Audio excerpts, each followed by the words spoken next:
الصبح بدا من طلعته والليل دجى من وفرته نحمده ونصلي على رسوله الكريم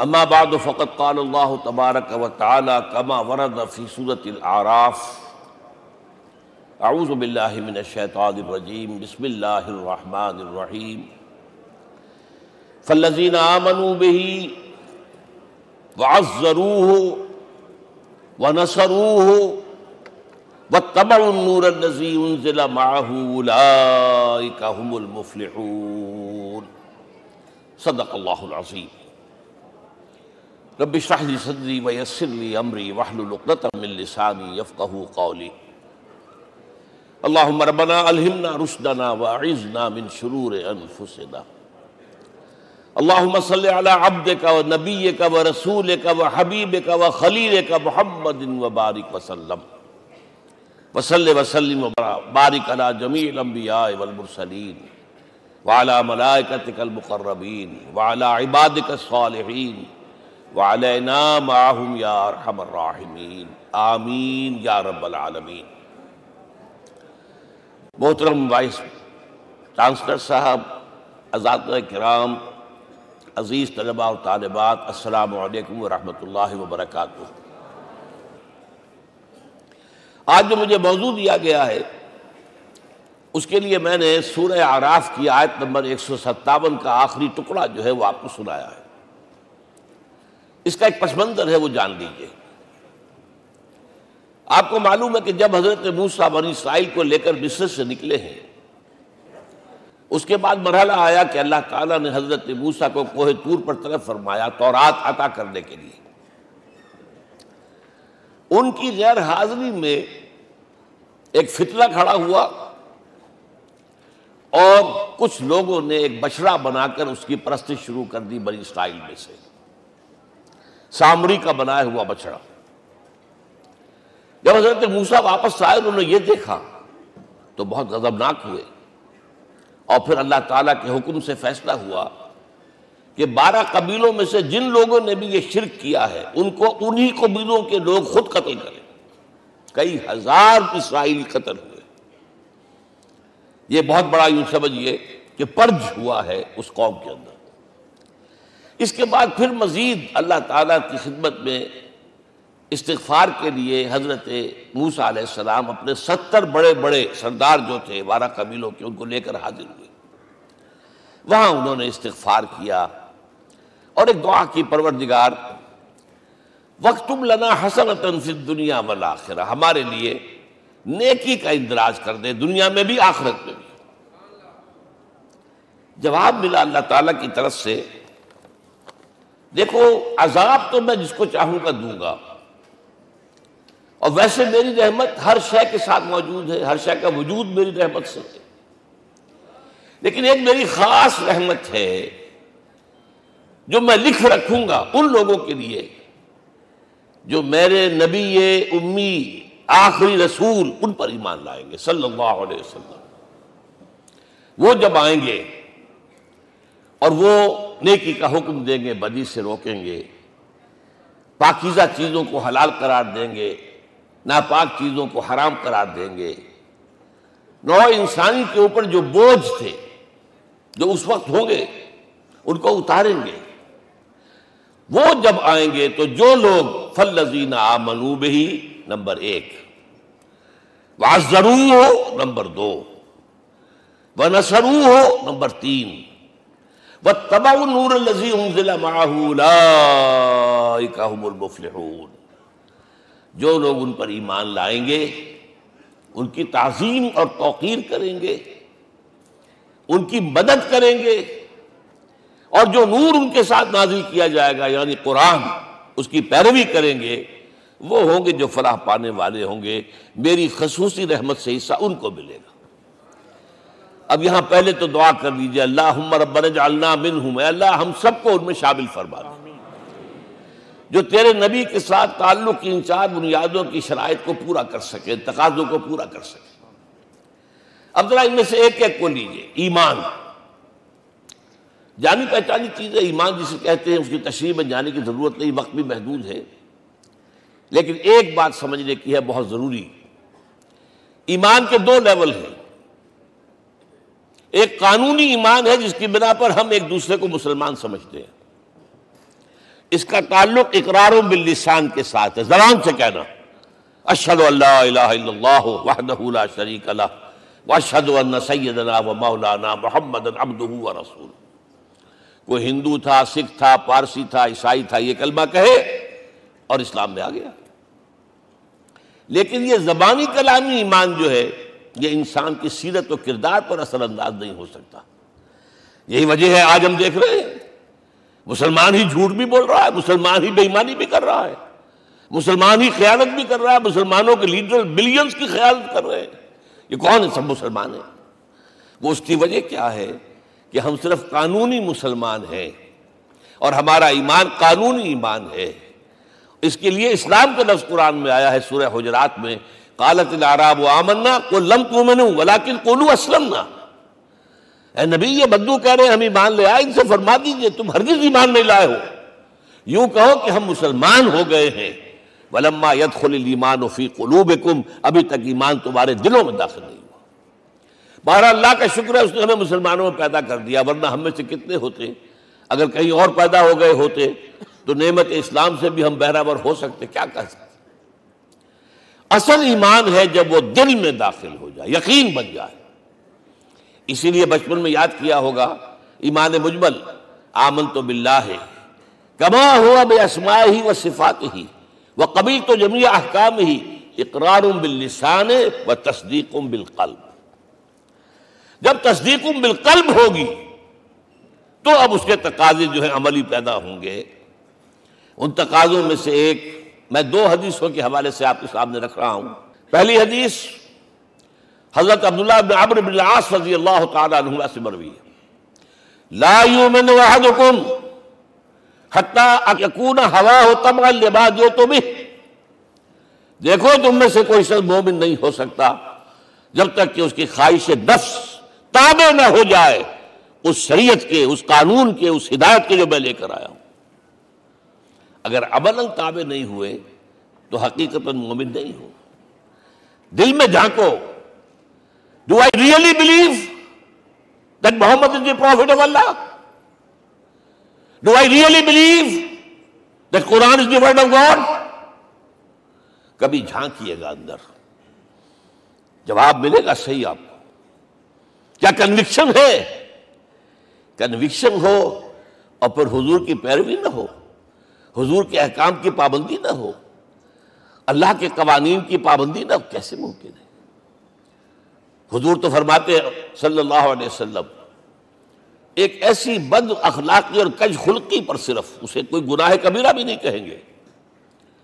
فرمایا ایک مرتبہ واللہ لا یؤمن واللہ لا یؤمن واللہ لا یؤمن، خدا کی قسم فلاں شخص مومن نہیں ہے، خدا کی قسم فلاں شخص مومن نہیں ہے، خدا کی قسم فلاں شخص مومن نہیں۔ صحابہ کانپ گئے، کون بدبخت ہے جس کے بارے میں فرمایا جا رہا؟ پوچھا گیا من یا رسول اللہ؟ جواب سنیے اور اپنے غریب حالوں میں جھانکیے۔ وہ شخص الذی لا یامن جارہ بوائقہ، وہ شخص جس کی شرارتوں کی وجہ سے اس کا پڑوسی چین میں نہیں ہے، امن میں نہیں ہے، وہ مومن نہیں ہے، خدا کی قسم نہیں ہے، خدا کی قسم نہیں ہے۔ کیسے علیحدہ کر لیں گے اس ایمان کو اعمال سے اور ایمان کو اخلاق سے؟ آگے چلیے، وہ جو حدیث حضرت ابو ہریرہ سے، اور یہ متفق علیہ ہے، صرف بخاری کی نہیں ہے، بخاری جمع مسلم۔ لا یؤمن احدکم حتی اکون احب الیہ من والدہ وولدہ والناس اجمعین۔ تم میں سے کوئی شخص مومن نہیں ہو سکتا جب تک کہ میں اسے محبوب تر نہ ہو جاؤں، اپنے باپ سے بھی، اپنے بیٹے سے بھی، اور تمام انسانوں سے۔ جھانک لیجئے دل میں، صورتحال یہ ہے یا نہیں ہے؟ کیوں محبوب ہو جائیں؟ اس لیے کہ آپ کے ذریعے ہدایت ملی ہے، آپ کے ذریعے ہم اللہ سے جڑے ہیں، اور آپ کو معلوم ہے دنیا میں کوئی شاہ ہدایت نہیں، نعمت نہیں ہے جب تک کہ نعمت ہدایت نہ ہو۔ اگر صحت اچھی ہے، ہدایت نہیں ہے، تو بدماشیاں کریں گے، کیا کریں گے؟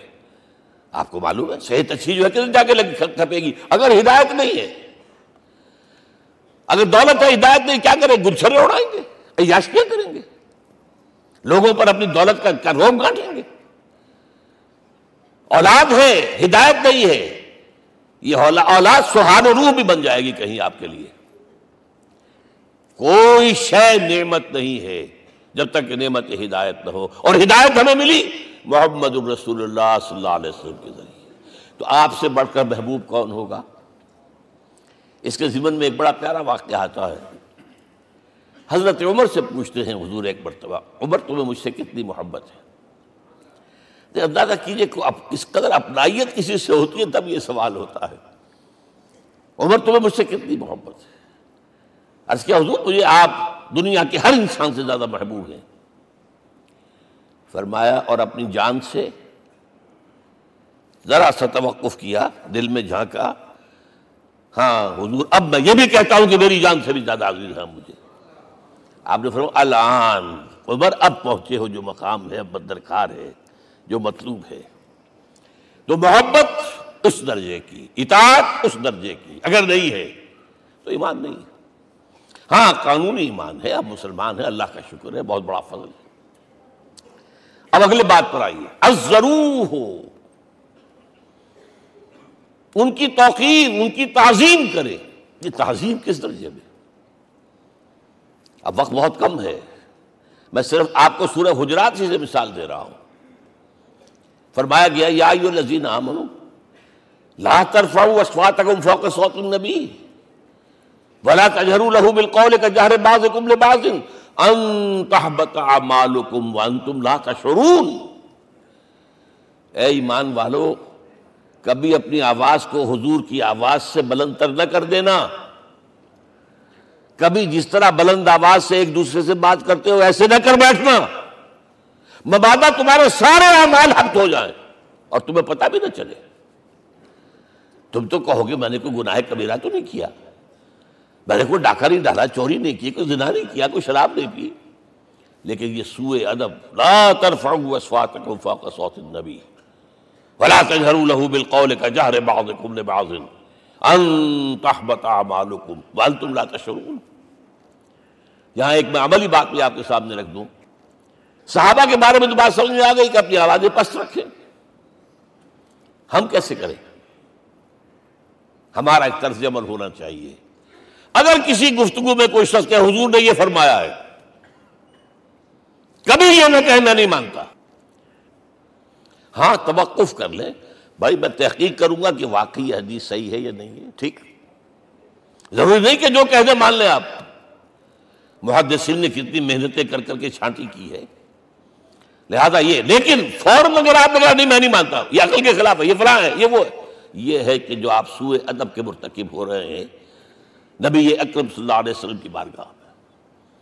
ہاں توقف کریں، غور کریں، تحقیق کریں، معلوم ہو کہ یہ حدیث پختہ نہیں ہے، مستند نہیں ہے، پھر دوسری بات ہے.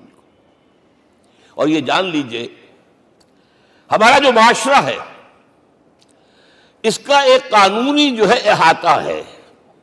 یہ بھی سورہ حجرات کی پہلی آیت ہے، یا ایھا الذین آمنوا لا تقدموا بین یدی اللہ ورسولہ. اللہ اور اس کے رسول کے احکام کا دائرہ ہے، اس کے اندر اندر رہو، باہر نہیں نکل سکتے.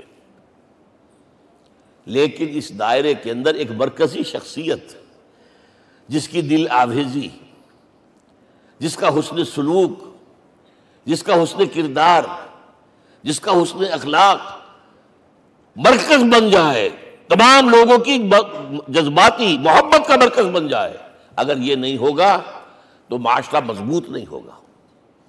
محض قانون اور دستور پر معاشرہ مضبوط نہیں ہوتا. کسی شخصیت، اب آپ کو معلوم ہے آخر ہندوستان کے معاشرے میں گاندھی کا ایک مقام ہے کہ نہیں ہے؟ آخر یہ سارا معاملہ چل رہا ہے اسی کے گرد کے نہیں؟ ماؤ زے تنگ کے معاملہ ہے کہ نہیں ہے؟ یہ سارا معاملہ دنیا میں عام لوگ کہہ دیتے، ریشنلسٹ لوگ، کہ ان چیزوں کی کیا ضرورت ہے؟ بھائی قانون دیکھنا چاہیے، دستور دیکھنا چاہیے، حکم دیکھنا نہیں. بھائی جذباتی وابستگی، کہ ایک ہستی تو ایسی ہو کہ جس کے کچھ کہنے پر فوراً زبانیں بند ہو جائیں، اور اس کا نقشہ میں سعودی عرب میں دیکھتا ہوں، اگر وہاں کے دو بدو لڑ رہے ہوں سخت اور ایک دوسرے کو کھانے کو دوڑ رہے ہوں، کوئی شخص کہتے صلی علی النبی، فوراً خاموش، معلوم ہوتا ہے آگ کے اوپر کسی نے پانی ڈال دیا، خاموش، صلی علی النبی، صرف یہ کہنے سے۔ یہ جذباتی وابستگی اگر محمد سے نہیں ہے صلی اللہ علیہ وسلم تو آپ کا معاشرہ کبھی مضبوط نہیں ہوگا۔ یہ مرکزی شخصیت، یہ مرکز ہے، اسی لیے ان کے احترام کا یہ درجہ ہے، کیونکہ اس سے کیا ہوگا؟ تمہارا شیرازہ بکھر جائے گا۔ اگر ان کے ساتھ جذباتی محبت نہیں ہوگی تمہارا شیرازہ بکھر جائے گا۔ یہ آیا معاملہ۔ اب میں آپ کو بتانا چاہتا ہوں تہذیب ہمارے ہاں اصل میں بدقسمتی سے ہم سیرت کی تقریریں کرتے ہیں، حضور کی عظمت بیان کرنے کی کوشش کرتے ہیں۔ کچھ لوگ تو خیر حضور کی زلفیں ہیں، حضور کی آنکھیں ہیں، حضور کی کملی ہے، حضور کا سایہ نہیں تھا وغیرہ، یہ باتیں اپنی جگہ ہیں، ہر چیز ٹھیک ہے، لیکن یہ جان لیجئے حضور کی اصل عظمت ایک نبی اور رسول کی حیثیت سے ہے، اور وہ شے وہ ہے جہاں جبرائیل کے بھی پر جل رہے ہیں، اس کی حقیقت کون جانتا ہے؟ میں ایک مثال دے رہا ہوں آپ کو کہ حضور 100 میں مثال رکھا کرتے تھے۔ آج روزہ رکھا، شام کو افطار نہیں کیا، وہ رات کو چل رہا ہے روزہ، اگلے روز پھر وہ کنٹینیو کر رہا ہے شام تک، 2 دن کا 100 میں مثال، 3 دن کا بھی رکھتے تھے۔ صحابہ نے اجازت چاہی، حضور ہمیں بھی اجازت دے دیں، نہیں، آج کے حضور آپ تو رکھتے ہیں، ہمیں منع کرتے ہیں۔ اب سنیے، ایکم مثلی، تمہیں سے کون ہے مجھ جیسا؟ ابھی تو عند ربی، میں تو اپنے رب کے پاس رات گزارتا ہوں، ہوا یطعمنی ویسقین، وہ مجھے کھلاتا اور پلاتا ہے۔ کیا سمجھیں گے ہم؟ کیا ہماری سمجھ میں آئے گا؟ یہ معاملہ نبوت کے جو اسرار و رموز ہیں، ان کا جو مقام اور مرتبہ ہے، وہ کوئی نبی پہچان سکتا، غیر نبی تو پہچان ہی نہیں سکتا۔ ایک ڈاکٹر کا کیا مقام ہے اپنے فن میں؟ وہ کوئی ڈاکٹر ہی سمجھ سکے گا نا، غیر ڈاکٹر کہاں سمجھے گا؟ اور حقیقت میں وہی سمجھے گا جو اس سے بھی اوپر کا ڈاکٹر ہے، نیچے والا تو نہیں سمجھ سکتا۔ جو کمتر ہے وہ تو صرف اوپر دیکھے گا، اللہ اللہ خیر صلی اللہ، جو اوپر ہے اور ظاہر ہے محمد سے اوپر کوئی نہیں صلی اللہ علیہ وسلم۔ یہی وجہ ہے، دیکھیے شیخ سعدی کو کیا کہنا پڑا، یا صاحب الجمال و یا سید البشر من وجهك المرير قد نور القمر لا يمكن الثناء كما كان حقه بعد خدا بزرگ توئی قصہ مختصر۔ اے محمد صلی اللہ علیہ وسلم، آپ کی ثنا جیسے کہ حق ہے ہو ہی نہیں سکتی۔ غالب اس سے بھی آگے گیا ہے، میں بات ابھی آپ کو سناتا ہوں شعر اس کا۔ آپ کی ثنا کا حق ادا ہو ہی نہیں سکتا، بس ہم یہ جانتے ہیں اللہ کے بعد آپ کا مقام۔ غالب جو آگے گیا ہے کہتا ہے، غالب ثنائے خواجہ بیزداں گزاشتیم کہاں ذات پاک مرتبہ دان محمد است۔ اے غالب، ہم نے تو حضور کی ثنا تو اللہ کے حوالے کر دی ہے، اس لیے کہ وہی ذات پاک جانتا ہے مرتبہ محمد کا کیا ہے صلی اللہ علیہ وسلم۔ ہم بیان کرنے کی کوشش کریں گے تو توہین کر بیٹھیں گے۔ ایک لطیفہ ہے، ایک بیچارہ کوئی دیہاتی کہیں پھنسا ہوا تھا کسی جگہ، تھکا ہوا چل رہا تھا، ڈپٹی کمشنر صاحب جا رہے تھے، کار میں بٹھا لیا۔ اب اس نے کہا، پتر تینوں اللہ پٹواری کرے۔ اب اس غریب کے جو ہے اس کے ذہن میں تو پٹواری سے اوپر تو کچھ ہے ہی نہیں، اس کے قلم سے جو ہے ادھر کا انتقال ادھر ہو گیا، ادھر چلی گئی۔ تو ڈی سی کو وہ تعریف کر رہا ہے، اپنے سمجھ کے مطابق پٹواری کرے، تو ہم کہیں پٹواری والا معاملہ نہ کریں۔ ہاں، ایک پہلو ایسا ہے جس کے حوالے سے حضور کی عظمت ہماری سمجھ میں آئے گی۔ حضور ایک انسان کی حیثیت سے کیا تھے، ایک باپ کی حیثیت سے آپ کا کیا طرز عمل تھا۔ ذرا یاد کیجئے، جگر گوشہ رسول حضرت فاطمہ بطول رضی اللہ تعالیٰ عنہ، وہ حاضر ہوتی، ابا جان دیکھیے چکی پیس پیس کر یہ گھٹے پڑ گئے میرے ہاتھ میں، کہ کنویں سے پانی لاتی ہوں، مشکیزیں کہ یہاں پر بندیاں پڑ گئی. حضور اب تو عام لوگوں پر بھی آسانیاں ہیں، لوگوں کے ہاں غلام آ گئے ہیں، کنیزیں آ گئی ہیں، مال و دولت آ گئی ہے. مجھے بھی کوئی غلام کنیز عطا ہو جائے. اور آپ کو معلوم ہے یہ لخت جگر، نور چشم، محمد کی سب سے پیاری بیٹی صلی اللہ علیہ وسلم، کوئی شک نہیں اس میں، فاطمہ، کیا بیتی ہوگی حضور کے قلب پر. لیکن فرمایا کیا بیٹی، یہ دنیا کی چیزیں ہماری لیے نہیں ہیں، میں تمہیں اس سے بہتر شے دیتا ہوں. تسبیح فاطمہ ہر نماز کے بعد 33 مرتبہ سبحان اللہ، 33 مرتبہ الحمدللہ، 33 مرتبہ اللہ اکبر کہہ لیا کرو. لیکن سوچ لیجئے دل پر کیا گزری ہوگی صلی اللہ علیہ وسلم. حضرت عائشہ سے پوچھئے، حضرت خدیجہ سے پوچھئے حضور کیسے شوہر تھے. آپ سے زیادہ خواتین کے حق میں نرم، گھر کے کام کا جھاڑو دے رہے ہیں، کپڑے جو ہے بوسیدہ انہیں سی رہے، گھر میں بیٹھے ہوئے یہ کام کرتے تھے. بہرحال ایک بات میں آپ سے عرض کروں، آپ انسان کی جس حیثیت کا بھی ذہن میں تصور کریں گے وہ ساری حیثیتیں محمد میں موجود ہیں صلی اللہ علیہ وسلم. محمد حاکم کی حیثیت سے بھی ہیں، محمد سب سالار کی حیثیت سے بھی ہیں، محمد قاضی القضات بھی ہیں، محمد ہیڈ آف دی اسٹیٹ بھی ہیں، محمد بیویوں والے بھی ہیں، اولاد والے بھی ہیں، محمد 5 وقتہ امام بھی ہیں، جمعے کے خطیب بھی ہیں، مدرس قرآن بھی ہیں، مربی بھی ہیں، مزکی بھی ہیں، اور ہر میدان میں بلند ترین مقام. کوئی ایسی جامع شخصیت ملے گی؟ ہمارے ہاں تو حال یہ ہے کہ جو خطیب صاحب ہوتے ہیں وہ 5 وقتہ نماز کیسے پڑھا سکتے ہیں؟ ان کا تو اونچا مقام ہے. 5 وقتہ نماز کے لیے تو علیحدہ چاہیے امام آپ کو. اور وہاں بھی ایک امام سینئر ہوگا، وہ عشاء مغرب اور فجر پڑھائے گا، ایک جونیئر ہوگا بیچارہ، وہ جو خاموش نماز ہے وہ پڑھائے گا. 5 وقتہ نماز پڑھا رہے ہیں محمد صلی اللہ علیہ وسلم، اور خطیب بھی وہی ہے، مربی بھی وہی ہے، مزکی بھی وہی ہے. ہمارے ہاں جو لوگ تزکیہ نفس کے میدان میں ہیں وہ پھر جماعت کبھی نہیں کراتے. کبھی نہیں دیکھا ہوگا آپ نے کسی صاحب کو کراتے ہوئے. یہ جامعیت کیوں ہے؟ جامعیت کبریٰ. میں صرف ایک بات کہا کرتا ہوں، ایک اعتبار سے حضور کا اسوہ نامکمل ہے. آپ مجھے سوء ادب کا مرتکب نہ قرار دے دیں. اسوہ کیا ہے؟ عورت کے لیے اس کی اپنی نسوانی زندگی کے لیے اسوہ آپ میں نہیں ہے. آخر نصف انسانیت ہے، اسے بھی اسوہ چاہیے. یہ ہے جس کی وجہ سے حضور نے شادیاں کی ہیں زیادہ. خواتین کے لیے اسوہ حضور کے ازواج مطہرات ہیں، اور ان میں سب سے بڑھ کر جو بالکل یوں سمجھیے کہ آغاز کے اندر نوجوانی میں آ گئی ہیں حضور کی خدمت میں، نہایت ذہین و فطین. انہوں نے پھر عورت کی زندگی کے لیے حضور کا جو طرز عمل تھا وہ انہوں نے بیان کیا نا. اس لیے سورہ احزاب کے اندر اس کا تذکرہ ہے، جہاں یہ آتا ہے لقد کان لکم فی رسول اللہ اسوۃ حسنہ، وہیں پر یا نساء النبی لستن کاحد من النساء، اے نبی کی بیویوں تم عام عورتوں کے مانند نہیں ہو، تمہیں تو اسوہ بننا ہے امت کے لیے. اب اس سے اگلا قدم میں بڑھا رہا ہوں آگے، اور اس کے ساتھ جڑ جائے گی تیسری بات. تیسری بات کیا ہے؟ وَنَصَرُوهُ، اس کی مدد کریں صلی اللہ علیہ وسلم. پہلی بات تو یہ نوٹ کیجئے، حضور انتہائی غیور انسان تھے، انتہائی غیور.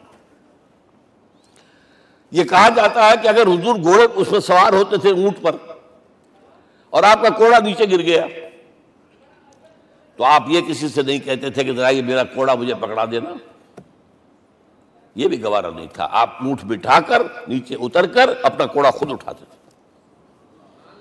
کسی سے اپنے ذاتی کام کے لیے کوئی مدد مانگنا امکان ہی نہیں. بلکہ ایک واقعہ تو وہ ہے جب بھی میں تذکرہ کرتا ہوں میری آنکھوں میں آنسو آ جاتے ہیں. یہ ہجرت کے وقت کا واقعہ ہے. آپ کو معلوم ہے حضور نے تمام مسلمانوں کو مکے سے جانے کی اجازت دے دی، چلے جاؤ مدینے، چلے جاؤ مدینے. آپ خود تھے موجود، اس لیے کہ رسول اپنے مقام کو نہیں چھوڑ سکتا وداؤٹ ایکسپریس پرمیشن فرام اللہ سبحانہ و تعالی. اب حضرت ابوبکر پوچھ رہے ہیں حضور اجازت آ گئی؟ نہیں آئی. آ گئی نہیں آئی، دن گزر رہے ہیں. حضرت عائشہ کی روایت ہے کہ ایک روز ہم نے دیکھا دوپہر کے وقت آ رہے ہیں حضور، کپڑے سے اپنا سر جو ہے ڈھانپا ہوا ہے. عرب میں دوپہر کے وقت وزٹ کرنا جو ہے یہ ان کے خلاف دستور ہے، ان کی تہذیب کے خلاف. یہ قیلولے کا وقت ہوتا. تو حیران ہوئے. آتے ہی فرمایا ابوبکر ہجرت کی اجازت ہو گئی. اب انتہائی خوشی سے اور بڑی امید میں کہ بڑی شاباش ملے گی، حضرت ابوبکر فرماتے عرض کرتے ہیں حضور میں نے 2 اونٹیاں تیار کر رکھی ہیں، خوب کھلا پلا کے انہیں فرما کیا ہوا ہے، یہ ہجرت میں ہمارے کام آئے گی. حضور تھوڑا سا توقع فرماتے ہیں، پھر کہتے ہیں اچھا ٹھیک ہے، ایک میں استعمال کروں گا لیکن میں اس کی قیمت ادا کروں گا. حضرت ابوبکر رو پڑے. حضور مجھ سے یہ مغایرت، سائے کے تناب کے ساتھ رہنے والا، اس سے یہ مغایرت، ذرا سے اشارے پر اپنی کم سن بیٹی پیش کر دی نکاح کے اندر، اس سے یہ مغایرت. رو پڑے. لیکن حضور کی اپنی غیرت تھی، میں قیمت دوں گا. اب بتائیے مدد کا کے لیے درکار تھی؟ مدد تھی ان کے مشن کے لیے. مشن 2 حصوں میں تھا. اس کو جانیے، آج کچھ علمی باتیں آ رہی ہیں. حضور کے مشن کے 2 حصے، ایک ابتدائی جو تمام انبیاء اور رسول کا تھا، ایک تکمیلی جو صرف محمد کا صلی اللہ علیہ وسلم. ابتدائی کیا ہے؟ اللہ کی طرف دعوت، تبلیغ. جو دعوت قبول کر لیں ان کے لیے بشارت، بشیر کہ تمہارے لیے آخرت میں جنت ہے، نعمتیں ہیں. رد کر دیں ان کے لیے نذیر، خبردار کرنے والے، جہنم کے لیے تیاری کر لو. داعی اللہ، اللہ کی طرف بلانے والے، سراجا منیرا، روشنی کے چراغ. یہ حیثیتیں مشترک ہے تمام انبیاء کرام. تمام انبیاء بشیر بھی تھے، نذیر بھی تھے، داعی بھی تھے، سراج منیر بھی تھے. اگرچہ ان تمام حیثیتوں میں بھی حضور کا سب سے اونچا مقام علیحدہ نمایاں ہے، لیکن حیثیتیں بنیادی طور پر مشترک. ایک حیثیت تکمیلی، اور وہ کیا ہے؟ اے نبی جو دین آپ کو دیا گیا ہے صرف تبلیغ نہیں، صرف تعلیم نہیں، اس کو قائم کر کے دکھاؤ ایک نظام زندگی کی حیثیت سے. 3 مرتبہ قرآن میں یہ الفاظ حضور کے لیے آئے ہیں، هو الذی ارسل رسولہ بالہدی ودین الحق لیظہرہ علی الدین کلہ. 3 دفعہ سورہ توبہ میں یہ الفاظ آئے، سورہ صف میں یہ الفاظ آئے، سورہ فتح میں یہ الفاظ آئے. وہی اللہ جس نے بھیجا ہے اپنے رسول کو صلی اللہ علیہ وسلم، الہدا قرآن حکیم، ہدایت کاملہ، اور نمبر 2 دین حق. یہ 2 چیزیں دے کر بھیجا. کس لیے؟ تاکہ اس دین کو غالب کرے پورے نظام زندگی پر. یہ معاملہ ذرا سوچئے. اور یہ حضور کے لیے 3 دفعہ، اور کسی اور نبی کے لیے 1 دفعہ بھی نہیں. قرآن مجید کے اس نقطے کو ذہن نشین کر لیجیے. اصل میں یہ کیا ہے؟ اسے ہم یوں کہیں گے، ایک ہے نبوت و رسالت، ایک ہے تکمیل نبوت و رسالت. ہمارے ہاں ختم نبوت کے اوپر تو زور دیا گیا ہے، اور صحیح دیا گیا ہے، ایمان کا ہمارا جز ہے. حضور کے بعد کسی نے بھی دعویٰ کیا نبوت کا، وہ جھوٹا کذاب دجال. جس نے مانا وہ بہرحال دائرہ اسلام سے خارج ہے، اور جو بھی کچھ ہوا کرے وہ. یہ چونکہ قانونی بات تھی اس لیے اس کا حق ادا کیا علماء کرام نے. واقعہ یہ ہے کہ اس میں کوئی کمی نہیں رکھی، لیکن حضور کی فضیلت اس میں نہیں ہے. فرض کیجئے کہ نبوت چلی آ رہی تھی ہموار طور پر، ایک جگہ آ کے ختم ہو گئی، تو فضیلت کون سی ہوئی؟ نہیں، نبوت اور رسالت تدریجاً ترقی کرتے ہوئے اپنے نقطۂ عروج کو پہنچ کر ختم ہوئی. یہ ہے فضیلت. اب آپ سوچئے، الہدا دیا گیا حضور کو، تو کیا تورات میں ہدایت نہیں تھی؟ سورہ اعراف کی آیت ہے، سورہ مائدہ کی، انا انزلنا التوراۃ فیہا ھدی ونور. ہم نے نازل کی تھی تورات، اس میں ہدایت بھی تھی، نور بھی تھا، ہم مانتے ہیں اللہ کی کتاب تھی۔ وہی فرمایا ہے انجیل فیہ ھدی و نور، اس میں ہدایت بھی تھی، نور بھی تھا۔ پھر یہ الہدیٰ قرآن آیا، یہ کیا ہے؟ ہدایت نے درجہ بدرجہ ترقی کرتے ہوئے قرآن میں آ کر کامل ہو گئی، ہدایت کامل۔ وجہ کیا ہے؟ انسان کا شعور بھی تو درجہ بدرجہ بڑھا ہے۔ ایک وقت تھا ہمارا بچپن تھا، فکر کے اعتبار سے، سوچ کے اعتبار سے، علم کے اعتبار سے، ہمارے آباء و اجداد کبھی جو رہتے تھے غاروں کے اندر یا کبھی آئے ہیں تو کیا تھا ان کے پاس؟ اب اس وقت جو ہے کسی کو آپ پرائمری کے بچے کو پی ایچ ڈی ڈاکٹر رکھ دیجئے ٹیوٹر، تو کیا پڑھائے گا تو وہی جو پرائمری کا بچہ سمجھ سکے۔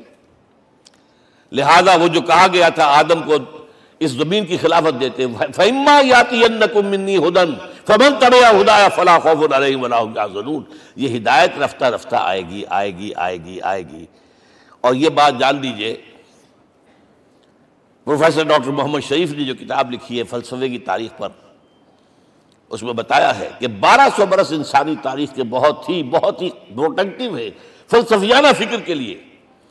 From 600 BC to 600 AD 1200 years سارے فلسفے اسی میں پیدا ہوئے۔ سقراط، مختار، افلاطون اور یہ سب نکل گئے، اور کنفیوشس بھی آ گیا، تاؤ بھی آ گیا، اور بدھ بھی آ گیا، جین بھی آ گیا، سب آ گئے۔ گویا کہ انسان جب کچھ سوچ سکتا تھا، جتنا سوچ سکتا تھا سوچ چکا۔ اور یہ بھی سنا دوں، حضرت عیسیٰ نے کہا تھا اپنے حواریوں سے، ڈپارٹنگ جو میسج تھا، مجھے ابھی تم سے اور بھی بہت باتیں کرنی تھی لیکن تم ان کا تحمل نہیں کر سکو گے، جب وہ فارقلیت آئے گا صلی اللہ علیہ وسلم تو تمہیں سب کچھ بتائے گا۔ لہذا جب انسان بلوغت کو پہنچا ہے فلسفیانہ فکر کے اعتبار سے، تب، اور یہ بھی نوٹ کر لیجئے، بہت اہم بات کہہ رہا ہوں، چند مہینے غار حرا کی تنہائیوں میں اللہ تعالیٰ نے حضور کو وہ سارا ذہنی سفر طے کرایا ہے۔ کیا کرتے تھے حضور جا کر غار حرا میں؟ کبھی سوچا آپ نے؟ اگر آپ یہودیوں میں پیدا ہوئے ہوتے تو یہودی طرز پر آپ عبادت کرتے، اگر کہیں عیسائیوں میں پیدا ہوتے تو عیسائیوں کی طرف پر آپ تو نہیں تھے، آپ تو پیدا وہ مشرکین میں شرک کرنے کا امکان ہی نہیں آپ کے لیے، تو کیا کرتے تھے؟ حدیث کے الفاظ یہ یتحنث فی، وہاں جا کر عبادت کرتے تھے۔ اب شارحین حدیث نے بہت عمدہ لکھا ہے، کان صفت تعبدہ فی غار حرا التفکر والاعتبار، غار حرا میں آپ کی عبادت فکر، غور و فکر، تفکر و اعتبار، جس کی میں تعبیر یہ کر رہا ہوں، جس کو کہا کبھی اکبر الہ آبادی نے، خدا کے کام دیکھو بعد کیا ہے اور کیا پہلے، نظر آتا ہے مجھ کو بدر سے غار حرا پہلے۔ تم غار حرا کو نہیں جانتے؟ مصطفیٰ اندر حرا خلوت گزید، قوم آئین و حکومت آفرید۔ The most productive part of the period life of Muhammad is that which he passed in غار حرا۔ فکر کی ساری جو ہیں بلندیاں طے کی، تب آیا ہے اقرأ باسم ربک، اب اللہ کا الہدیٰ شروع ہوا ہے۔ اچھا، اسی طرح نمبر 2، دین حق مکمل ہوا ہے۔ ورنہ جب ہم کبھی غاروں میں رہتے تھے کسی میونسپلٹی کا بھی سوال نہیں، نظام کسے کہیں گے؟ پھر یہ ہے کہ قبائلی نظام آیا، چلیے ایک شیخ ہے اس کا کہنا ماننا ہے سب کو، کچھ نظام تو بن گیا نا۔ اور نظام جہاں آئے گا جکڑ بندی ہو جائے گی، اب تم فلاں قبیلے کے شخص ہو، اس کا قبیلے کا سردار یہ، تمہیں حکم ماننا پڑے گا، اس قبیلے کی روایت یہ، تمہیں پیروی کرنی پڑے گی، you have to do it whether you like it or not۔ پھر آپ کی سٹی اسٹیٹس وجود میں آئی، پھر امپائرز وجود میں آ گئے، 400-500 برس سے رومن امپائر، 400-500 برس سے ایرانین امپائر عرب کے اوپر ایسے تھی جیسے افغان کے سر کے اوپر بہت بڑا جو ہے پگڑ رکھا ہوتا ہے۔ کتنا بڑا ہوتا ہے؟ وہ کسی نے شعر کہا بھی تھا، مجھے تو اب یاد نہیں، کہ سر پہ باندھے ہوئے پورا افغانستان، میرا خیال شاید ضمیر جعفری۔ تو کیا تھا یہ جزیرہ نما عرب، یہ جزیرہ کہلاتا، الجزیرہ، الجزیرہ، اس لیے کہ نیچے آپ کو معلوم ہے بحیرہ عرب، ادھر جو ہے خلیج آ رہی ہے آخر تک، ادھر سے بحیرہ قلزم جا رہا ہے، اور پھر خلیج عقبہ آ گئی ہے، تو یہ سارا جو ہے جزیرہ نما ہے، اس سے پیننسولا۔ لیکن عرب اوپر دو اور ہیں، عراق عرب، شام عرب۔ عراق عرب پر قبضہ ایران کا، شام عرب پر رومیوں کا۔ اور جب یہ سلطنتیں بن گئیں تو گویا کہ انسان شکنجے میں آ گیا۔ ظلم، محنت کرے کسان، عیش کرے جاگیردار، اور بادشاہ محل بنائے، لگان وہاں سے آ رہا ہے۔ از جفائے دے خدایاں کشتے دہ خانہ خراب، کرگے پر بیٹھا ہوا کوئی کھدر بن رہا ہے، ٹیکس دو۔ بادشاہ محل بھی بنائے گا، عیاشیاں بھی کرے گا، سارا نسوانی حسن جو ہے کوہ قاف کا لے آئے گا اپنے ہاں، اور پھر فوج بھی رکھے گا۔ ذرا تم نے گردن اٹھائی تو تمہاری سرکوبی کرنے کے لیے فوج تیار ہے۔ یہ جب جکڑ بند آئی ہے انسان پر، تب محمد کو بھیجا گیا ہے۔ دلی بیٹ، اسے آزاد کرانے والا، دین حق دیا گیا۔ یہ دین حق قرآن مجید میں اسی لیے کہا گیا، یہ میں کہہ رہا ہوں تکمیل رسالت النبوت۔ الیوم اکملت لکم دینکم واتممت علیکم نعمتی ورضیت لکم الاسلام دینا۔ آج میں نے تمہارے لیے تمہارے دین کو کامل کر دیا ہے، یہ مکمل نظام زندگی ہم نے دیا ہے، پہلے تھا ہی نہیں۔ لہذا کسی اور نبی سے یہ نہیں کہا گیا کہ اس کو غالب کرو، میں نے آپ کو بتا دیا کہیں نہیں ہے۔ نہ نوح، نہ ہود، نہ صالح، نہ ابراہیم، نہ موسیٰ، نہ عیسیٰ، کوئی بھی نہیں۔ اور حضور سے کہا گیا یہ دین اب غالب کرو۔ اگر صرف تم کتاب میں لکھ کر دے جاؤ اور اس کے مثال پیش نہ کر سکو، دنیا کہے گی بہت اچھی شاعری ہے۔ آج بھی آپ کو معلوم ہے دی ریپبلک کتاب زندہ ہے، لیکن آج تک ایک دن کے لیے بھی وہ نظام کہیں قائم ہوا ہے؟ ہم یہی کہیں گے کہ ٹھیک ہے، یہ جو ہے ایک خواب ہے، اللہ اللہ فرض، اس کے سوا کیا یوٹوپیا ہے؟ اس نظام کو قائم کر کے دکھاؤ۔ اب آپ اس کو اینالائز کر لیجئے، اچھی طرح سمجھ لیجئے۔ It was the revolutionary role which was assigned to محمد صلی اللہ علیہ وسلم۔ نظام کو بدلنا، اسی کا نام تو انقلاب ہے۔ انقلاب کسے کہتے ہیں؟ دنیا میں دو نظام ایک جگہ نہیں ہو سکتے، مذہب 100 بھی ہو سکتے ایک جگہ۔ مذہب لمیٹڈ ہے، آپ کی ذاتی زندگی، آپ کے کچھ عقائد ہیں، کچھ عبادات ہیں، کچھ رسومات ہیں، کچھ سوشل رائٹس ہیں، یہ ہے بس۔ تو یہ تو 100 بھی they can coexist۔ امریکہ میں کتنے ہیں؟ مسلمان گئے مسجدیں بنا لی ہیں، ہندو گئے ہیں مندر بنا لیے ہیں، سکھ گئے ہیں ان کے گردوارے بنے ہوئے ہیں، سلوتے یعنی یہودیوں کے عیسائیوں کے تو بے شمار ہے ہی ہیں، لیکن ہے ہمہ مذہب۔ لیکن دین تو دو نہیں ہو سکتے، یا ڈیموکریسی ہوگی یا بادشاہت ہوگی، ایک تو دو تو نہیں ہو سکتے۔ یا کیپٹلزم ہوگا یا سوشلزم ہوگا، دو تو نہیں ہو سکتے۔ یا تھیوکریسی ہوگی یا ڈیموکریسی ہوگی، دو نہیں ہو سکتے۔ اور یہ بھی آپ کو معلوم ہے دنیا میں کہیں ویکوم نہیں ہے نظام کے اعتبار سے، کبھی نہیں رہا ہے، ہر ایک نظام موجود ہے۔ آپ کوئی دوسرا نظام لانا چاہتے ہیں، پہلے اس کو جڑ سے اکھیڑنا پڑے گا۔ گفت رومی ہر بنائے کوہنا کا آباداں کلند، تو نہ دانی اولاں تعمیر راں ویراں کلند۔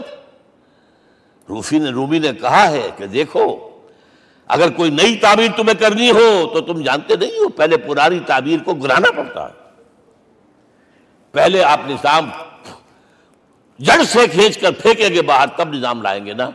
اور یہ ظاہر بات ہے جو نظام بھی ہے اس کے ساتھ ویسٹڈ انٹرسٹ ہے، اس کے ساتھ پریولیجڈ کلاسز ہیں، دے وانٹ سٹیٹس کو، وہ کوئی تبدیلی نہیں ماننے کو تیار، کیونکہ اسی نظام کی شاخوں پر تو ان کے گھونسلے بنے ہوئے، وہیں سے تو مفادات ان کے وابستہ ہے۔ لہذا نظام جو ہے بدلنے کے لیے جانیں دینی پڑتی ہیں، خون بہانا پڑتا ہے، جان جوکھوں کا کام کرنا پڑتا ہے، اس کے بغیر نظام نہیں بدلتا۔ اور محمد کا رول صلی اللہ علیہ وسلم، یہ ہے وہ عظمت محمد کی جو انسان نے پہچانی ہے۔ میں 3 گواہیاں آپ کے سامنے پیش کر رہا ہوں، 1 from the east, 2 from the west, 3 کئی ملوے ہے۔ یہی لاہور 1920، یہاں ایک بریڈلا ہال ہوتا تھا، اس بریڈلا ہال میں ایم این رائے کی ایک تقریر۔ And who was M N Roy? Personal friend of Lenin, member of the communist international, He knew what revolution is. اور اس نے ہسٹوریکل رول آف اسلام تقریر کی لاہور کے اندر 1920 میں، اور اس نے کہا تاریخ انسانی کا عظیم ترین انقلاب وہ تھا جو محمد نے برپا کیا صلی اللہ علیہ وسلم۔ میں تو اس کی ذہانت کی داد دیے بغیر نہیں رہا۔ اس نے کہا بعض مورخین یہ جو فتوحات کی ہیں صحابہ کرام نے، ان کو سمجھ بیٹھتے ہیں جیسے اٹیلا نے فتوحات کی ہیں یا چنگیز خان نے کی ہیں یا کسی اور، کہاں وہ کہاں یہ، وہاں صرف تباہی آتی تھی، اور محمد صلی اللہ علیہ وسلم کے پیروکاروں نے جب دنیا فتح کی ہے، نئی تہذیب دی ہے، نیا تمدن دیا ہے، نیا نظام دیا ہے، روشنی دی ہے، علوم کو تازہ کیا ہے، علوم ایجاد کیے ہیں۔ یہ ہے وہ انقلاب جو محمد نے برپا کیا صلی اللہ علیہ وسلم۔ یہ کتاب آج بھی ہندوستان میں چھپتی ہے، بمبئی میں، دی ہسٹوریکل رول آف اسلام۔ اور میں سمجھتا ہوں کہ ہندو ہے، کمیونسٹ ہے، اور گواہی دے رہا ہے۔ دوسرا، یہ تو چونکہ بڑی ریسنٹ پاسٹ کی بات ہے، ڈاکٹر مائیکل ہارٹ ایک کتاب لکھتا ہے دی 100، اور اس کا سب ٹائٹل کیا ہے؟ A selection and gradation of the 100 most influential personalities of the human race, human history. پوری انسانی نسل میں سے ان لوگوں کو چن لو جنہوں نے اس کی تاریخ کے دھارے کے رخ کو موڑا ہو۔ ادھر جا رہا تھا ادھر کر دیا، ادھر جا رہا تھا ادھر کر دیا۔ جن لوگوں نے بھی تاریخ کا دھارا موڑا، پہلے سلیکٹ کر لو، سلیکشن۔ 100 آدمی کا ہم آ گئے، اب گریڈیشن، ان میں سب سے زیادہ کس نے کیا، اور ٹاپ پر لایا محمد کو صلی اللہ علیہ وسلم۔ یہ کتاب تو اویلیبل ہے، پڑھیے۔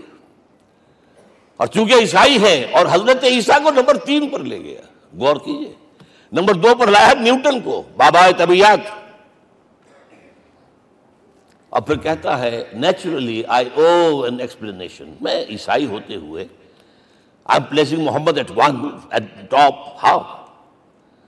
دس از بیکاز، یہ لفظ یاد کیجئے، this is because he is the only person supremely successful in both the religious and secular fields۔ ذہانت، وہ زندگی جو آج تقسیم کر دی گئی ہے، یہ مذہبی زندگی ہے، یہ سیکولر ہے، یہ ریاست ہے، قانون ہے، یہ ہے، اور اس کو علیحدہ رکھو بھائی، مذہب کو علیحدہ رکھو۔ وہ کہتے ہیں کہ یا تو مجھے ملتا ہے کہ وہ آدمی جو ادھر اونچا ہے تو دوسری طرف نیچا ہے، کچھ بھی نہیں، ادھر اونچا ہے تو ادھر کچھ نہیں۔ روحانیت میں، دین میں، اخلاق میں عیسیٰ سے اوپر کون جائے گا؟ لیکن حکومت میں، ریاست میں کوئی پدہ بھی نہیں رکھا، زیرو۔ مذہب کتنا بڑا پیدا کر دیا گوتم بدھ نے، لیکن ریاست، حکومت زیرو۔ اور بڑے سے بڑے جو ہیں شہنشاہ اور بڑے سے بڑے کانکرس، کوئی چلا آیا ہے، آپ سوچئے جو گریک آ رہا ہے، جو سکندر اعظم کہاں سے چل کر مقدونیہ سے کہاں پہنچ گیا؟ بیاس تک۔ اٹیلا کہاں سے پہنچ گیا؟ مشرق سے مغرب تک۔ لیکن مذہب و اخلاق کے اندر زیرو نہیں بلکہ مائنس ویلیو لانی پڑے گی۔ ایک ہی انسان ہے، آپ کم سے کم give credit to his honesty۔ ایک ہی انسان، دو ہے ہی نہیں۔ He is the only person supremely successful in both the religious and the secular fields۔ اب آئیے تیسری میں گواہی دے رہا ہوں ایک ایسے شخص کی جو ویسے شاتم رسول ہے، گالیاں دی ہیں اس نے، بدترین گالیاں دی ہیں، رقیق حملے کیے، جیسے رشدی نے کیے ہیں، ایسے تسلیمہ نسرین نے کیے ہیں، سب اس طرح کے کیے ہیں۔ وہ ایچ جی ویلز ہے، فکشن سٹوری رائٹر، ہسٹورین بھی ہے، 2 کتابیں ہیں اس کی تاریخ پر، تاریخ انسانی عالم، short history of the world and concise history of the world.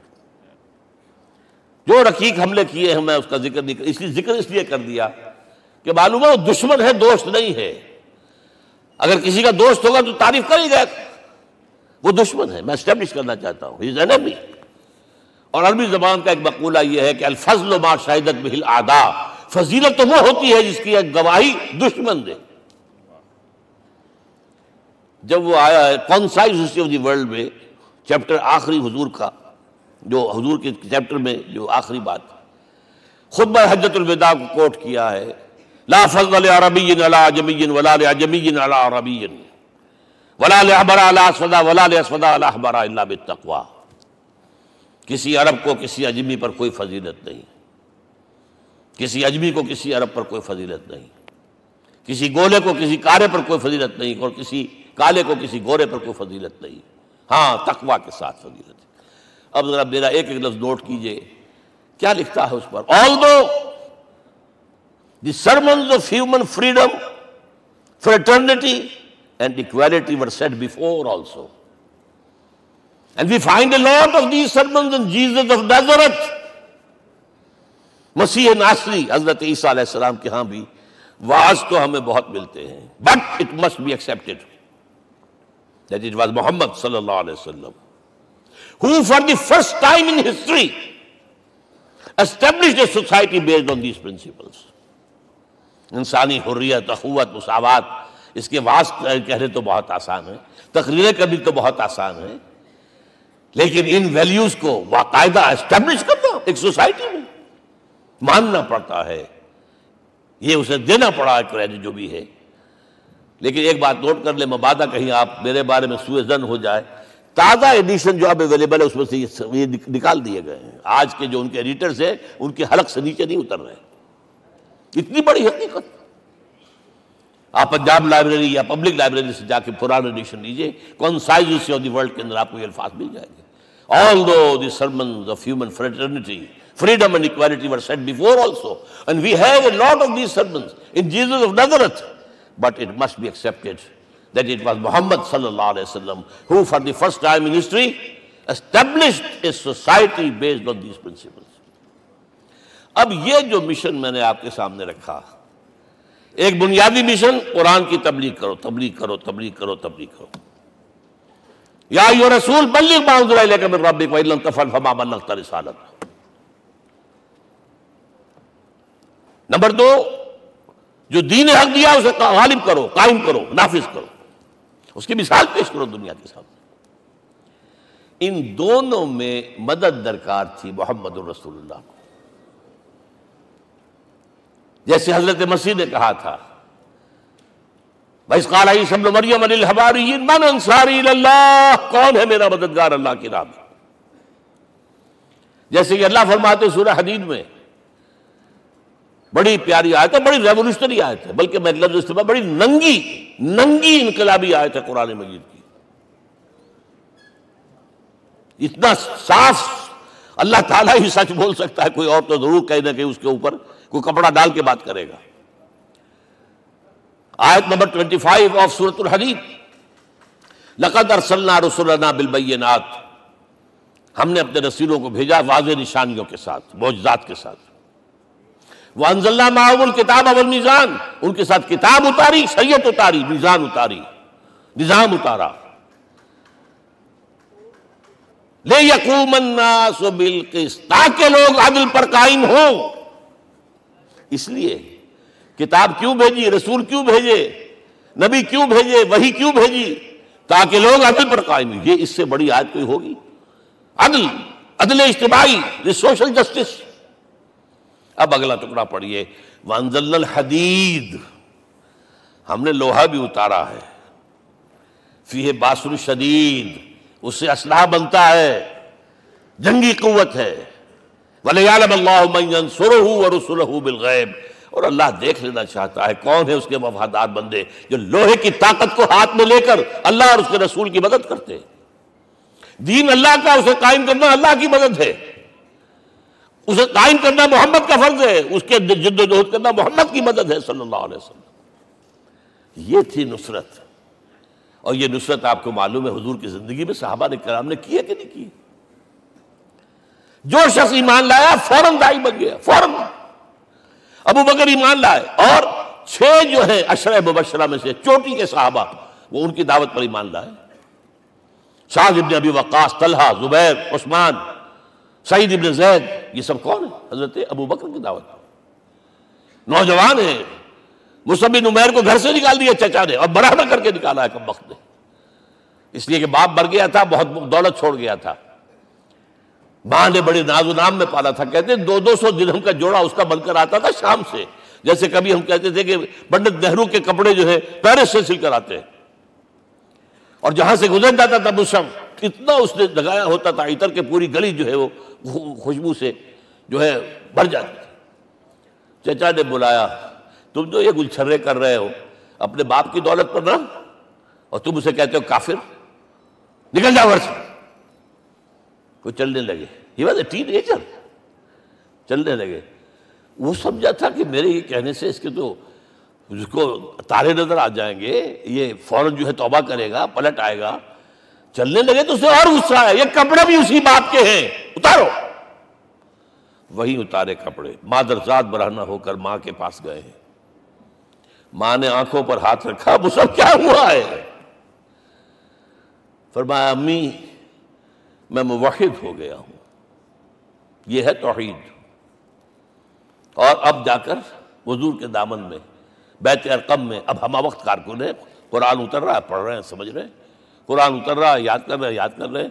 اور اس کے بعد جب کہا تھا مدینے والوں نے بیعت عقبہ اولیٰ پر کہ حضور ہمارے سے آپ کی ملاقات تو سال کے بعد ہی ہوگی، درمیان میں تو آپ کو معلوم ہے خوریزی ہے، کوئی قافلہ بچ کے نہیں آ سکتا، تو اب آپ ہمیں کوئی اپنا شاگرد دیجئے۔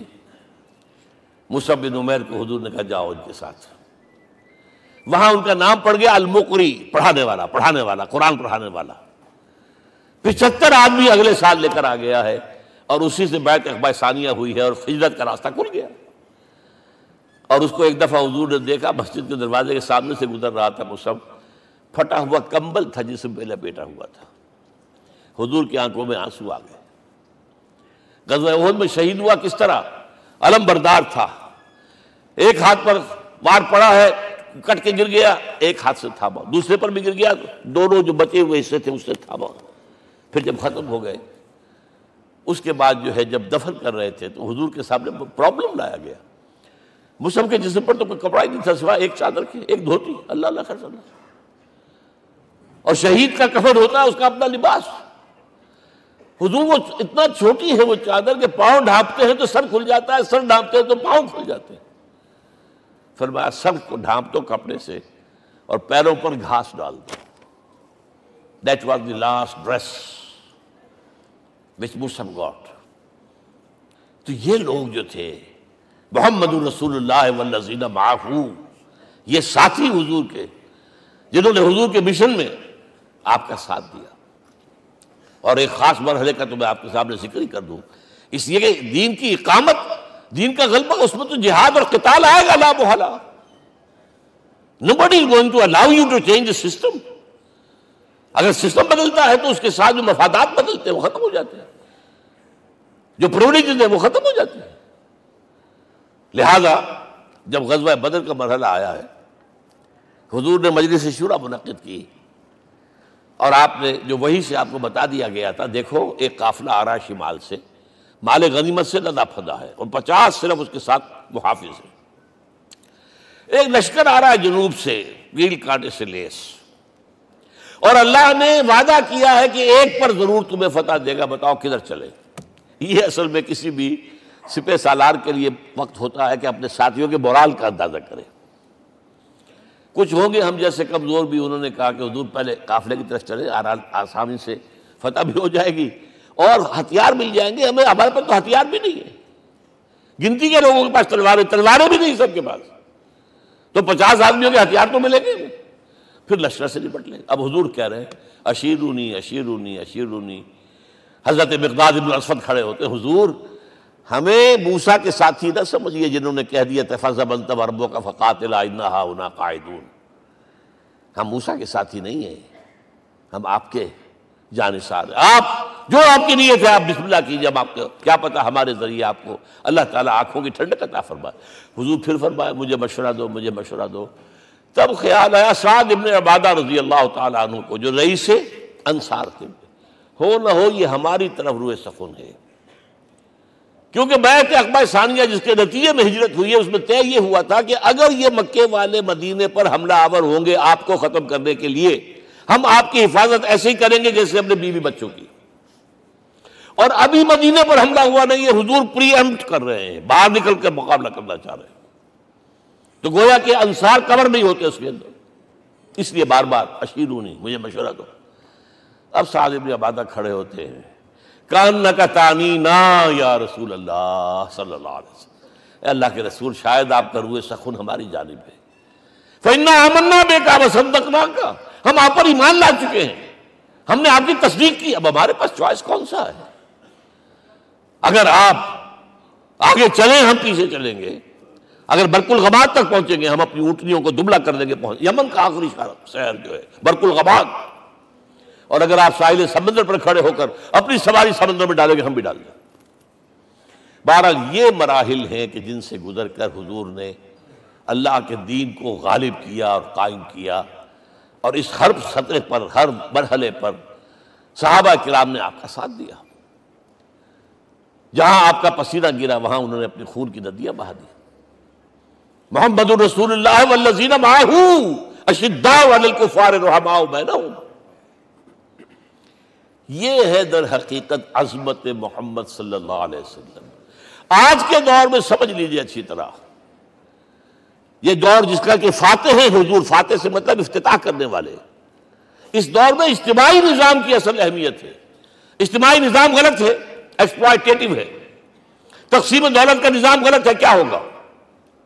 ایک طرف دولت جمع ہوگی، ایکومولیشن آف ویلتھ، ایک طرف بھوک، افلاس، فاقہ ہوگا۔ شاہ ولی اللہ دہلوی کہتے ہیں کہ جس معاشرے میں تقسیم دولت کا نظام غلط ہو جائے، یہ دو دھاری تلوار ہے، دو دھاری، دونوں طرف کاٹتی ہے۔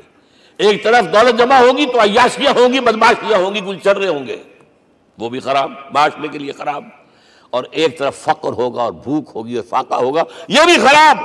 اس لیے کہ حضور فرماتے ہیں کاد الفقر و یکون کفرا، فقر تو انسان کو کفر کی حد تک پہنچا دیتا ہے، لہذا فق کو کل نظام کو توڑنا ہوگا۔ یہ الفاظ شاہ ولی اللہ دہلوی رحمۃ اللہ علیہ کے، جو 12ویں صدی ہجری کے مجدد ہیں۔ اس نظام کو بدلنا، اب آپ سوچئے حضور صلی اللہ علیہ وسلم نے جب اپنے اس مشن کی تکمیل کر لی، تو میں اب دو باتیں آپ کو بتا رہا ہوں۔ چونکہ حضور کی بعثت صرف عرب کے لیے نہیں تھی، صرف عربوں کے لیے نہیں تھی، صرف ملک عرب کے لیے نہیں تھی۔ اگر یہ ہوتا تو آپ کا کام مکمل ہو گیا تھا، پورے عرب میں اللہ کی حکومت قائم ہو گئی، ایک ایک شخص تک قرآن پہنچ گیا۔ لیکن 5 جگہ قرآن میں آیا ہے وَمَا أَرْسَلْنَاكَ إِلَّا كَافَّةً لِلنَّاسِ بَشِيرًا وَنَذِيرًا، ہم نے نہیں بھیجا آپ کو مگر تمام انسانوں کے لیے بشیر اور نذیر بنا کر۔ لہذا کام مکمل نہیں ہوا۔ اقبال کہتا ہے وقت فرصت ہے کہاں، کام ابھی باقی ہے، نور توحید کا اتمام ابھی باقی ہے۔ یہ بھی تکمیل رسالت کا مظہر ہے کہ حضور سے پہلے کوئی رسول پوری نوع انسانی کے لیے نہیں بھیجا گیا، آپ پہلے رسول ہیں اللہ کے اور آخری جو پوری نوع انسانی کے لیے بھیجے گئے۔ حضرت عیسیٰ نے بھی یہی کہا تھا اپنے حواریین سے، تو سینٹ پال نے اسے تبلیغی مذہب بنایا ہے۔ انجیل میں اب بھی الفاظ موجود ہیں کہ I have been sent in search of the lost sheep of the house of Israel، میں تو اسرائیل کے گھرانے کی کھوئی ہوئی بھیڑوں کی تلاش میں بھیجا گیا ہوں، صرف بنی اسرائیل کے لیے۔ قرآن بھی کہتا ہے رسولا الی بنی اسرائیل، واحد رسول ہیں جو پوری دنیا کے لیے بھیجے گئے۔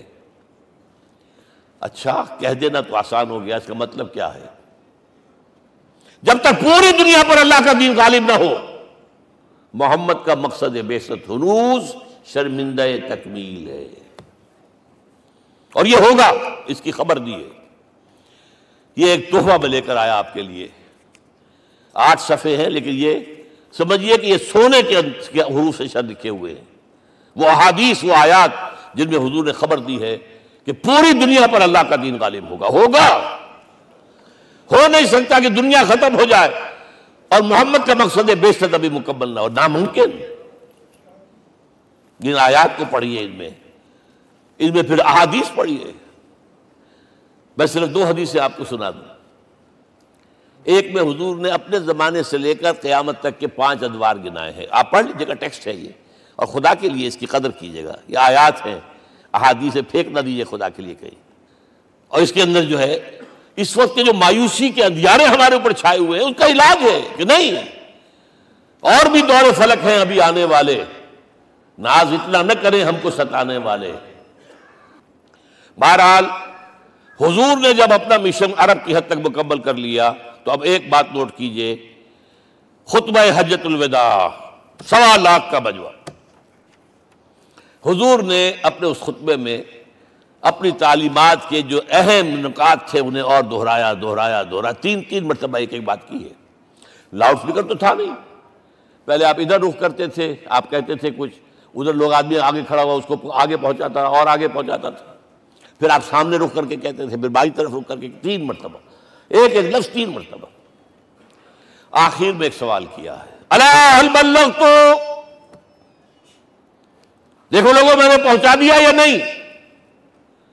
کیونکہ قرآن میں تحدید آئی تھی، اے نبی یا ایھا النبی بلغ ما انزل الیک من ربک وان لم تفعل فما بلغت رسالتہ، اے نبی جو کچھ تم پر نازل کیا گیا اللہ کی طرف سے پہنچا دو، اور اگر نہیں کیا تو رسالت کا حق ادا نہیں ہوگا۔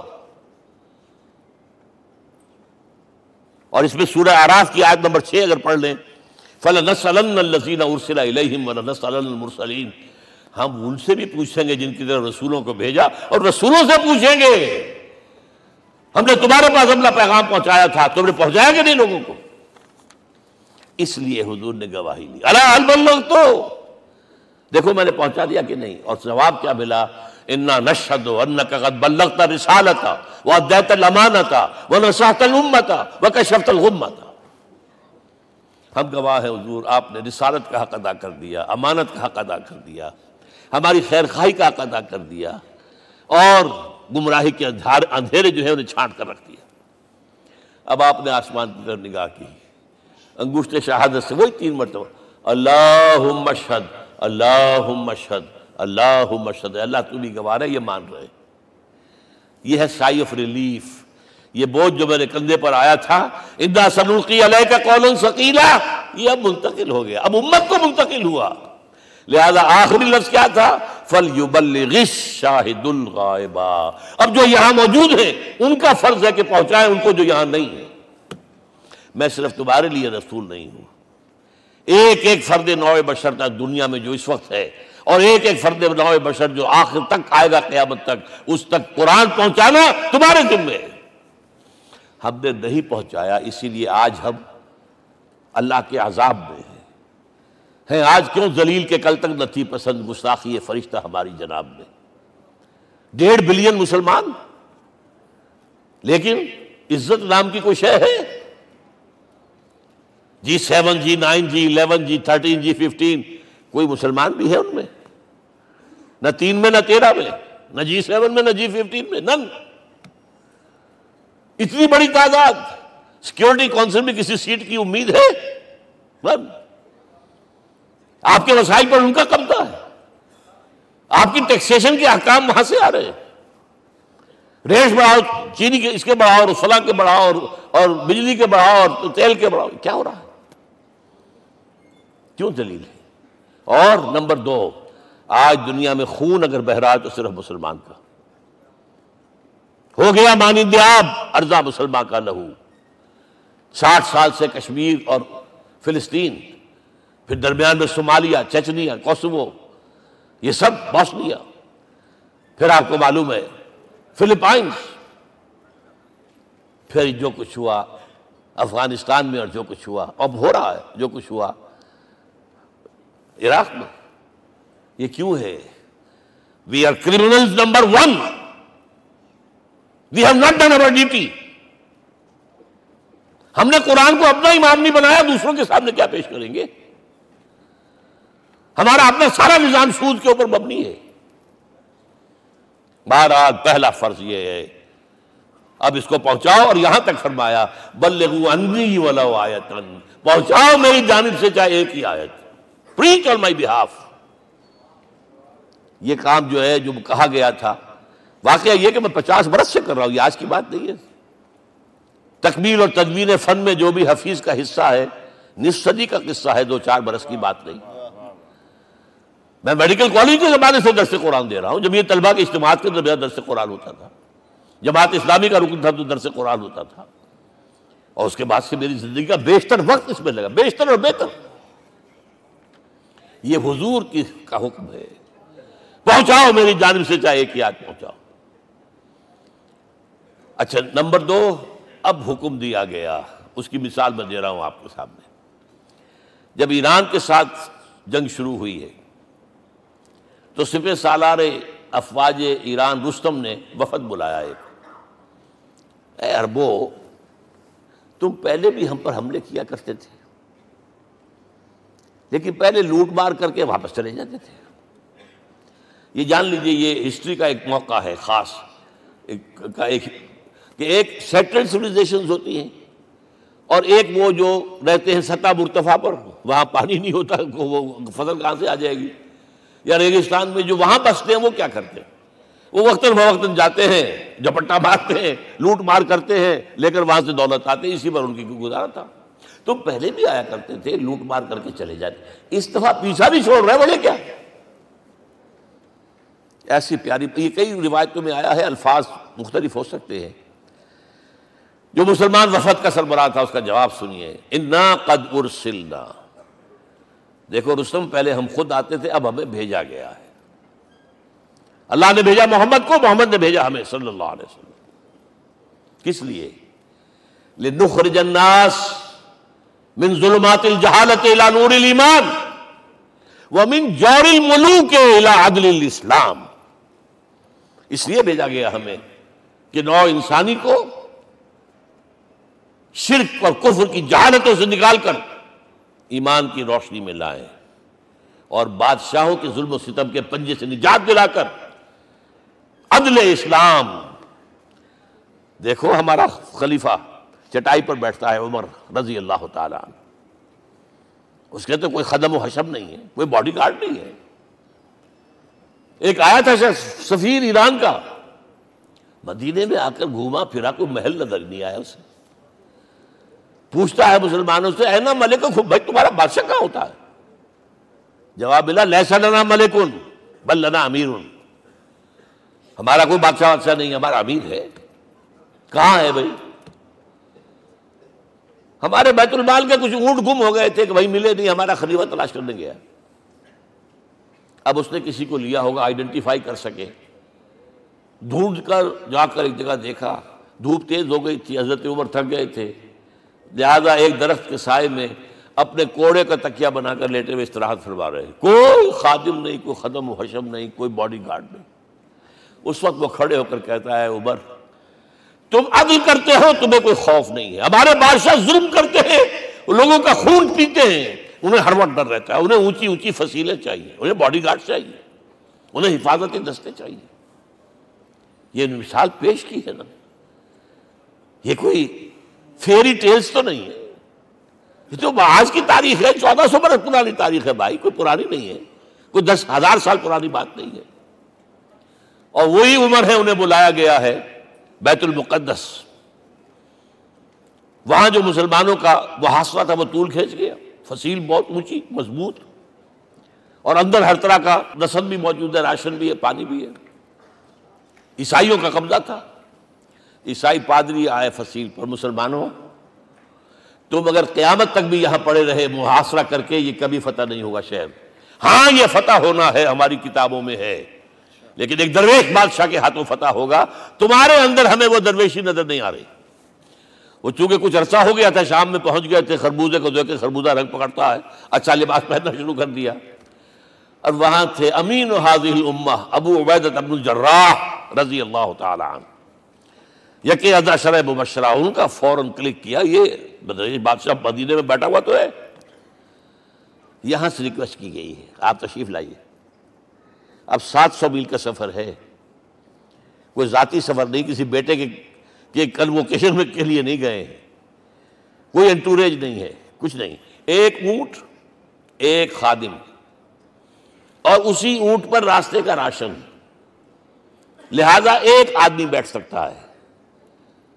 اب ایک منزل خلیفہ اوپر تشریف فرما ہے اور خادم ہاتھ پکڑ کر آگے چل رہا، اگلی منزل خادم اوپر بیٹھا ہے اور خلیفہ ہاتھ پکڑ کے آگے چل رہا ہے۔ جب آخری منزل آئی ہے تو باری ہو گئی اس خادم کی، اس نے ہاتھ جوڑ دیے، خدا کے لیے لوگ دیکھیں گے، مجھے ماریں گے، تمہیں شرم نہیں آئی؟ خلیفۃ المسلمین جو ہے وہ آگے آگے تمہارے چل رہے تھے، تم براجمان تھے۔ حضرت عمر نے ڈانٹ پلائی، الدور دورک، نہیں باری تمہاری ہے۔ وہ بیٹھا ہوا اوپر، حضرت عمر پھنکیل پکڑ کر آ رہے ہیں، اور بیچ میں کہیں کیچڑ آ گیا تھا، جوتیاں بھی ہاتھ میں پکڑی ہوئی ہیں۔ اب وہاں آتے ہی انہیں لے جایا گیا فصیل کے سامنے، انہوں نے اوپر سے اپنی کتابیں دیکھیں، ہاں یہی ہے درویش بادشاہ۔ یہ فتح نہیں ہوا تھا یروشلم، یہ ایک صلح کے طور پر انہوں نے دیا ہے، کھول دیا، آ جاؤ۔ اور انہوں نے شرط رکھوائی تھی کہ کہیں یہاں یہودیوں کو آباد نہیں ہونے دیں گے آپ۔ حضرت عمر نے اتنی رعایت کی تھی یہودیوں کے لیے کہ وہ یہاں آئیں، اپنے مقدس مقامات کی زیارت کر کے جا سکتے ہیں، لیکن یہاں سیٹل نہیں ہو سکتے، اس لیے وعدہ تھا۔ یہ وعدہ جو ہے سلطان عبدالحمید خان تک چلا ہے۔ بڑی سے بڑی رشوت پیش کی تھی زائنسٹ نے، تمہارے سارے قرضے ہم ختم کر دیں گے، تم جو ہے ہمیں فلسطین میں آباد ہونے کا حق دے دو۔ نہیں، جو معاہدہ عمر کا تھا اس میں کوئی ترمیم نہیں کر سکتا۔ تو یہ مثالیں ہیں جو پیش کی گئی ہیں۔ میں تو کہا کرتا ہوں، جب میں نے پڑھا تھا کہ کرنل جمال عبد الناصر کی بیٹی سائیکل پر جاتی ہے کالج، کیو این لائی کی بیٹی بھی سائیکل پر کالج جاتی ہے، احساس ہوا تھا عظمت ہے نا آخر، چاہے وہ کسی غیر میں ہو۔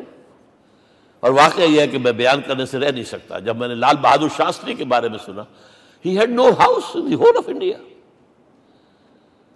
یہ تو بھارت کی ڈیموکریسی کا ایک معجزہ ہے۔ A person who doesn't own a house in the whole length and breadth of India and he rose to the position of prime minister۔ ہمارے ہاں کسی میونسپلٹی کا جو ہے ممبر نہیں بن سکتا، اس کی بیوی اپنے گھر میں خود کھانا پکاتی تھی، کوئی ملازم نہیں تھا۔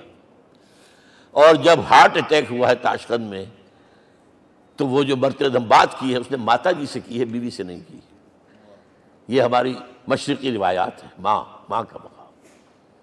لیکن یہ تمام مثالیں جو ہیں، پوری نوع انسانی 10 مرتبہ پیدا ہو کر ختم ہو جائے، حضرت عمر والی مثالیں نہیں لا سکتے۔ رات کو گشت کر رہے ہیں، ایک جگہ سے رونے کی آواز آئی، معلوم ہوا کہ بچے ہیں، بھوکے ہیں، رو رہے ہیں۔ ماں سے پوچھا گیا کیا معاملہ ہے، کہ کیا کروں، کچھ نہیں ہے، میں نے یہ آنڈی چڑھا دی ہے، چولہے کے اوپر آگ جلا دی ہے، بچوں سے کہا کچھ پک رہا ہے، ذرا انتظار کرو، سو جائیں گے۔ کانپ گئے، ایسی گئے سیدھے بیت المال۔ آٹے کی بوری اپنے غلام سے کہا میرے کندھے پر رکھ، پہلے چلتا ہوں۔ نہیں، قیامت کے دن تم میرا بوجھ نہیں اٹھا سکو گے۔ اپنے کندھے پر بوری رکھ کر لائے ہیں، کھانا پکوایا، کھلایا بچوں کو۔ اب اگر حضور یہ کہے کہ سید القوم خادم ہوں، تو یہ حقیقت تھی کہ نہیں تھی؟ ورنہ اگر یہ مثال نہ آتی تو کہتے جی شاعری تو اچھی ہے، بہت اچھا شعر کہہ دیا، کوئی سردار بھی کبھی خادم ہوا ہے۔ اب یہ ہے کہ یہ نظام دنیا میں، بس آخری بات پہ میں آ گیا ہوں، یہ خوشخبریاں میں آپ کے ساتھ یہ تحفہ لے کر آیا، یہ پڑھیے کہ نظام دوبارہ آنا ہے۔ محمد کی پیشن گوئی غلط نہیں ہو سکتی، وہ صادق المصدوق صلی اللہ علیہ وسلم۔ اگرچہ ابھی ہمیں اور سزائیں ملنی ہیں، اور سخت سے سختر سزائیں آنی ہیں۔ ابھی آرمگیڈون سر پر تنی ہوئی ہے، کھڑی ہوئی ہے، ملحمۃ العظمیٰ جسے حدیث میں کہا گیا۔ آرمگیڈون پتہ نہیں آپ نے کبھی سنا ہے کہ نہیں سنا ہے؟ یہ بائبل کی آخری کتاب جو ریولیشن جان ہے، اس میں ہے کہ ایک بہت بڑی جنگ ہوگی، گریٹر اسرائیل بنانے کے لیے بہت بڑی جنگ ہوگی، and you set the stage has been set for that۔ NATO تیار اسی کے لیے ہو رہا ہے دوبارہ۔ کس لیے؟ نیٹو چیف سے پوچھا گیا تھا کہ تمہارا دشمن جو تھا USSR تو ختم ہوا، گھٹنوں کے بل پڑا ہوا ہے، اب کس کے لیے اس کو ایکسٹینڈ کر رہے ہو اور آرگنائز کر رہے ہو؟ اب ہمیں مسلم فنڈامنٹلسٹ سے نمٹنا ہے۔ یہ ہے وہ کروسیڈ جو شروع ہوئی۔ یہودی اور عیسائی نیو کنزرویٹوز، نیو کونس، یہ دونوں جڑے ہوئے ہیں، ایک 5 پوائنٹ ایجنڈا ہے ان کا جس پر دونوں کا اتفاق ہے۔ تو ابھی ہم پر بڑے برے وقت آنے ہیں، ہمیں سزائیں ابھی اور ملنی ہیں، لیکن ٹیبلز ول بی ٹرنڈ، دنیا میں اللہ کا دین قائم ہوگا، چاہے ابھی اور اپس اینڈ ڈاؤنز آئیں گے، لیکن ہوگا، لیکن ہوگی، وہ وقت آئے گا اللہ کا دین قائم ہوگا پوری دنیا میں۔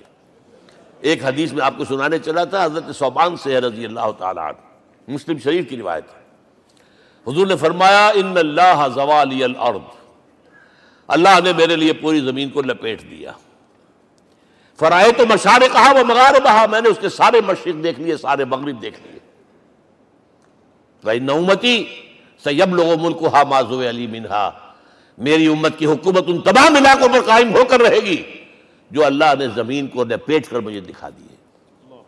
یہ ہونا ہے. And that is going to be the end of this world. Armageddon بھی آ جائے گی پہلے، ملحمۃ العظمیٰ بھی آئے گا، سزائیں بھی ملیں گی، بالآخر وہ ہوگا. لیکن آخری بات، میرے اور آپ کے لیے مسئلہ لمحہ فکریہ کیا ہے؟ میں اور آپ کہاں کھڑے ہیں؟ Are we on the side of Allah or on the side of America?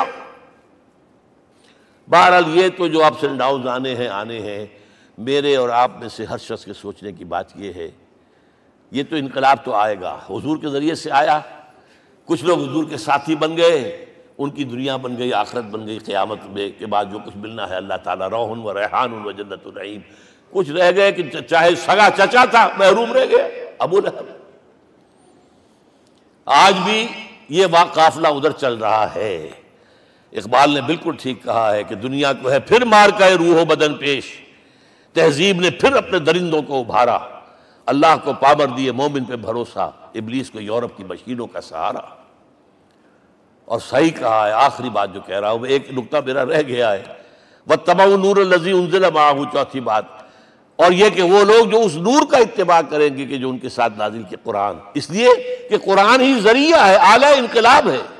قرآن انسانوں کو بدلتا ہے، افراد کو، افراد مل کر جماعت بن کر وہ جو انقلاب برپا کرتے ہیں. بٹ انڈیویجول چینج، اقبال کے الفاظ میں چوں بجا در رفت جہاں دیگر شود، یہ قرآن اگر کسی کے باطن میں اتر جاتا ہے تو اس کے اندر انقلاب آ جاتا ہے. He is a change person from within. وَاتَّبَعُوا النُّورَ الَّذِي أُنزِلَ مَعَهُ. لیکن آخری دور کے بارے میں یہ چند اشعار سنا رہا ہوں.